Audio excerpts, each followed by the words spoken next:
Okay, why do I feel that Brayden Willis is a better tight end than Cameron Latu? I'm going to compare the difference. And just by watching both of their films and watching the highlights, you'll get where I'm coming from.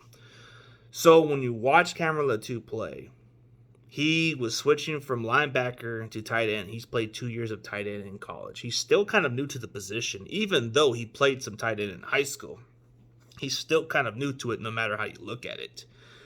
So as far as him catching the ball, yeah, he'll break some tackles, but he's not fast.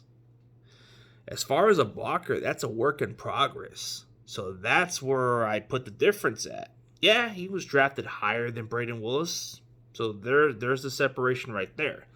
So the difference with Brayden Willis is he's a more established blocking tight end, and he can catch the ball. He's a yak guy. He's quicker, and he doesn't lack confidence. So he's played the position for quite a while, and he's gotten better throughout the years. So you have to figure, sometimes this front office, when they draft guys, they tend to find the better talent in the later rounds. So there's an argument there. There's a great argument. There's a great debate about this. We can look in the next year or two, and you might even come down in this comment and say, well, you were probably right about this. That Brayden Willis was probably better than Latu. But it won't affect the fact that he'll make the team. Latu is guaranteed the roster spot. There's a difference. He's still a work in progress. I think he's a project, but I don't think he's that bad of a tight end. He can still be good. But the difference is you get a Brayden Willis in the 7th round. This kid can do a lot more. He can be an inline blocker. He can be a fullback. He can run routes too. He's like a big body wide receiver running routes. But he kind of does a lot more than what you would want from Latu. So he's a yak guy. He's going to be a red zone threat for sure. And he's only got better with the position. So his production, if you want to compare the production between him and Latu from this season alone, I would say Brayden Willis had more better receiving yards. And the touchdowns between him and Latu, it's kind of evenly close. So I would say that's why I feel that Brayden Willis is a little better than Latu. No taking knack on Latu. What matters is we got both those tight ends, Both those tight ends are going to make this Niners tight end a lot better. So when you look at it this way, Ross Dwelley and Charlie Warner, their jobs are not safe. You're put on notice. You are put on notice, Ross Dwelley. You've been on our roster for quite a while. We may have liked you for so many years, but your time is up. Latu is coming to take your job. And Charlie Warner, we may have liked you for a little while, but we got Brayden Willis who can block and can actually catch the ball. So you're put on notice. So that's where it's gonna lead to. The interesting part of training camp is I'm intrigued by this group because this is going to elevate the tight end group. So I feel like Brayden Willis is going to prove to those 31 teams that you're going to regret passing on him. When it comes down to it, when it's all said and done, you might come into this comment and say, hey, I guess a lot of these other content creators were spot on about Brayden Willis. I was probably one of the very few guys who threw it out there.